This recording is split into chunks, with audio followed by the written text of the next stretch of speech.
Hello students, welcome to Dr. RP classes. Today we are going to understand Prime Minister and the Council of Ministers. प्रधानमंत्री और उनके मंत्रिमंडल को समझने की कोशिश करेंगे। तो चलिए स्टार्ट करते हैं। Let's begin the class. Introduction से समझेंगे बच्चों। इंट्रोडक्शन क्या है? India follows a parliamentary system of government. The prime minister is the real executive head.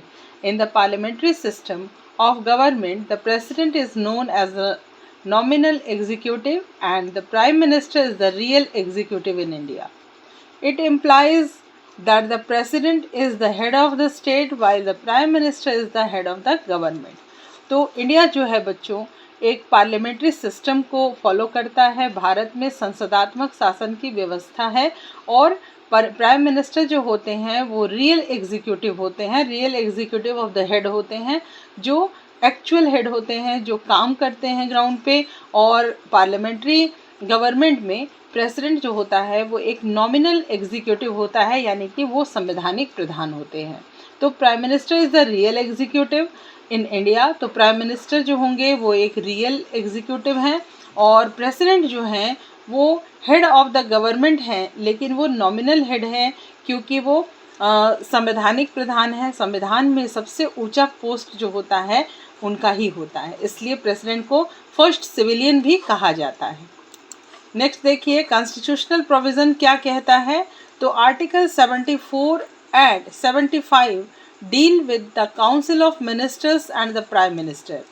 Constitution का प्रोविज़न आर्टिकल 74, 75 डील करता है काउंसिल ऑफ मिनिस्टर्स यानी कि मंत्रिमंडल और प्रधानमंत्री के बारे में। प्राइम मिनिस्टेरियल पोस्ट एलिजिबिलिटी, तो प्रधानमंत्री बनने के लिए जो पोस्ट होती है उसके लिए क्या एलिजिबिलिटी होनी चाहिए, यानी कि क्या योग्यताएं होनी चाहिए।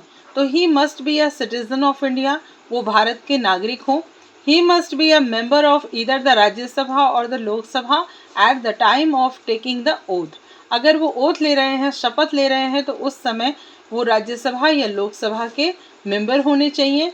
और B a member of either body with in 6 month, और अगर वो नहीं हैं, किसी भी सभा के सदस्य नहीं हैं, राज्यसभा या लोकसभा के सदस्य नहीं हैं, तो कम से कम 6 महीने के अंदर अंदर उनको किसी भी मेंबर के सदस्यता ग्रहण करनी होगी। ही must B 30 years old if he is a member of Rajya Sabha, but he could be 25 if he is a member of the Lok Sabha.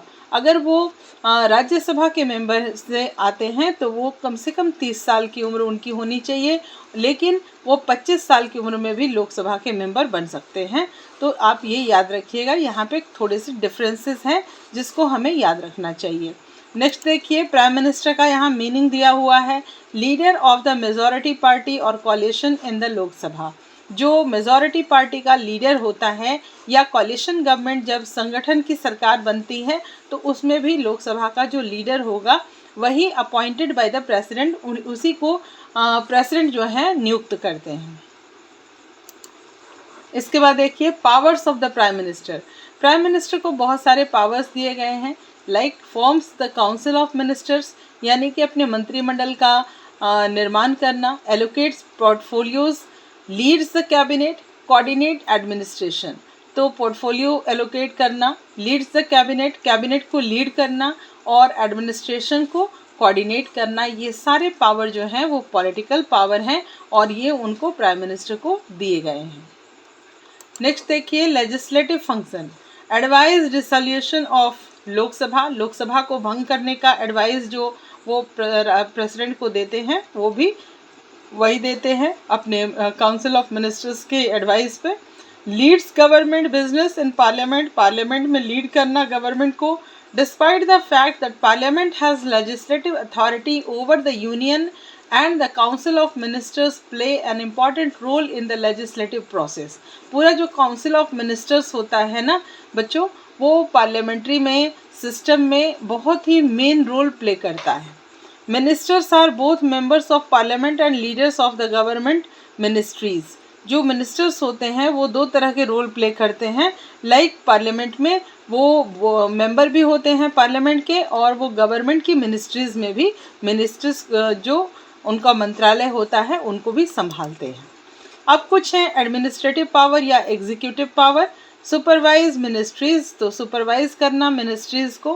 Coordinates policies and decision, तो जो पॉलिसी बनाए जाते हैं, जो कानून बनाए जाते हैं, डिसीजन लिए जाते हैं, उनको कोऑर्डिनेट्स करना।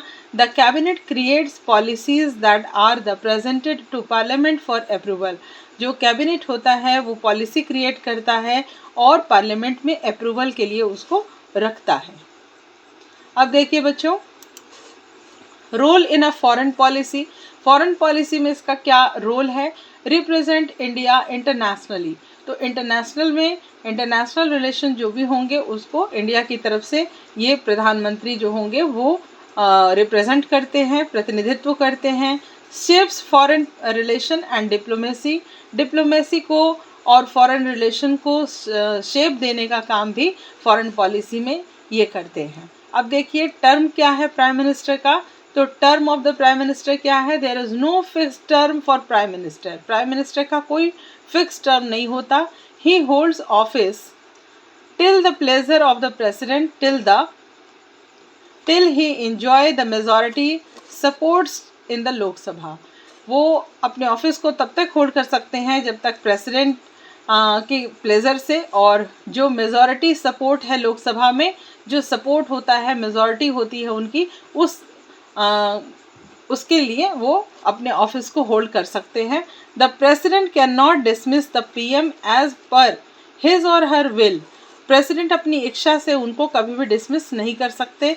The prime minister can be dismissed by the president if he losses confidence of the Lok Sabha, prime minister को प्रेसिडेंट कभी भी डिसमिस नहीं कर सकते, लेकिन लॉ कभी भी वो जब भी कॉन्फिडेंस मोशन जब आता है लोकसभा में और उसको वो हार जाते हैं बच्चों, तब जाकर के प्राइम मिनिस्टर को प्रेसिडेंट हटा सकते हैं। नहीं तो अगर वो मेजॉरिटी में हैं तो उनको कोई भी नहीं हटा सकता, उनके टर्म तक, अगर 5 इयर्स का टर्म है तो 5 ईयर के टर्म्स तक वो बने रहते हैं, और फिर मेजॉरिटी मिलती है, फिर वोटिंग मिलती है, फिर वो अपने पद पर बने रहते हैं।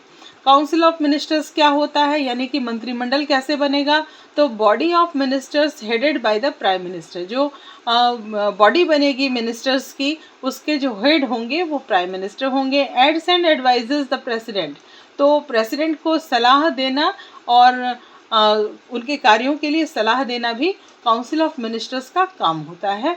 तो स्ट्रक्चर देख लेते हैं। स्ट्रक्चर ऑफ द काउंसिल क्या है, मतलब जो मिनिस्ट्रीज का काउंसिल होता है वो कैसे बनता है? तो 3 स्तर का होता है ये, 3 लेयर होता है। Cabinet ministers, ministers of state, deputy ministers. तो सबसे ऊपर होते हैं कैबिनेट मिनिस्टर के लोग, उसके नीचे होता है मिनिस्टर ऑफ स्टेट, और उसके नीचे होता है बच्चों डेप्यूटी मिनिस्टर, जिसमें कि अगर हम कैबिनेट मिनिस्टर को अगर देखते हैं तो वो 15 to 18 ministers comprise the cabinet, 15 से 18 लोग जो होंगे वो कैबिनेट मिनिस्ट्री में होते हैं। 40 to 60 ministers comprise council of minister, पूरा जो मंत्रिमंडल होगा, पूरा मंत्रिमंडल का जो निर्माण होता है उसमें 40 से लेके 60 मेंबर तक हो सकते हैं। कुछ इमरजेंसी पावर भी हैं। When using emergency power, the president always act on the advice of the prime minister and his council of ministers. जब इमरजेंसी पावर का इस्तेमाल राष्ट्रपति करेंगे तो वो प्राइम मिनिस्टर और उनकी जो काउंसिल ऑफ मिनिस्टर्स होती है ना, उनके एडवाइस पे करते हैं, बिना उनके एडवाइस के नहीं कर सकते। The president may declare an emergency only with the permission of the cabinet, जो प्रेसिडेंट होते हैं वो डिक्लेयर तभी कर सकते हैं इमरजेंसी को जब कैबिनेट का परमिशन मिल जाता है, कैबिनेट की तरफ से जो बिल होता है वो पास हो जाता है, तभी प्रेसिडेंट जो है वो इमरजेंसी डिक्लेयर करते हैं। He takes all essential efforts to address the situation in line with the Prime Minister's and his Council of Ministers advice.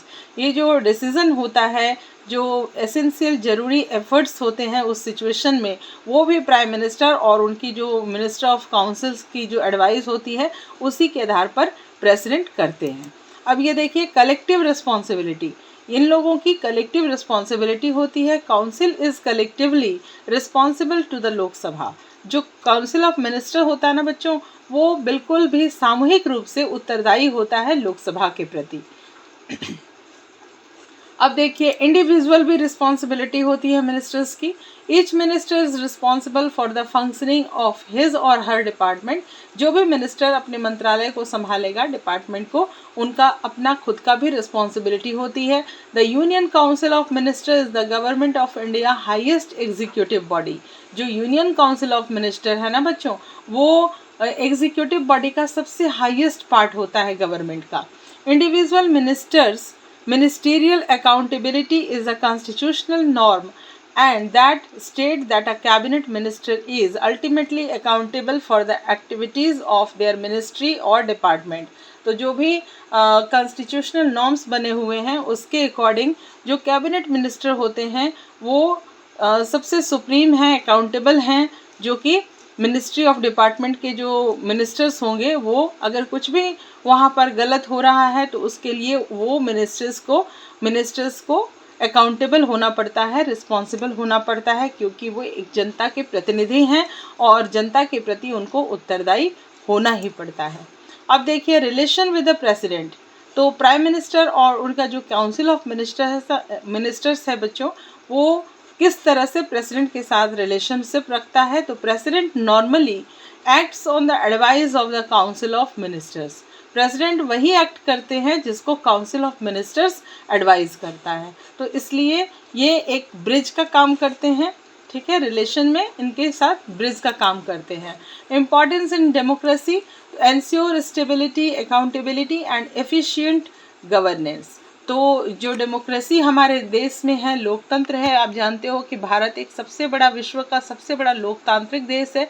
तो वहाँ पे अगर स्टेबिलिटी है तो वो कैसे है, क्योंकि वहाँ पे सब कुछ संवैधानिक है और सब कुछ रोल सबका बटा हुआ है, कोई भी अपने पद का दुरुपयोग नहीं कर सकता।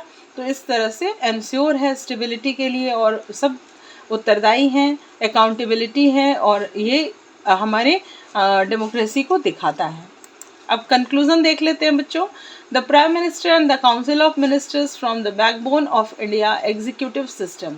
जो हमने कल एग्जीक्यूटिव सिस्टम पढ़ा था उसमें ये बैकबोन का काम करते हैं। द प्राइम मिनिस्टर और उनका जो काउंसिल ऑफ मिनिस्टर है यानी कि मंत्रालय है, ये बैकबोन की तरह काम करते हैं। अगर ये नहीं होंगे तो फिर एग्जीक्यूटिव सिस्टम जो है ना वो ठीक से नहीं चल पाएगी, इसलिए ये सबसे बड़ा रोल प्ले करते हैं।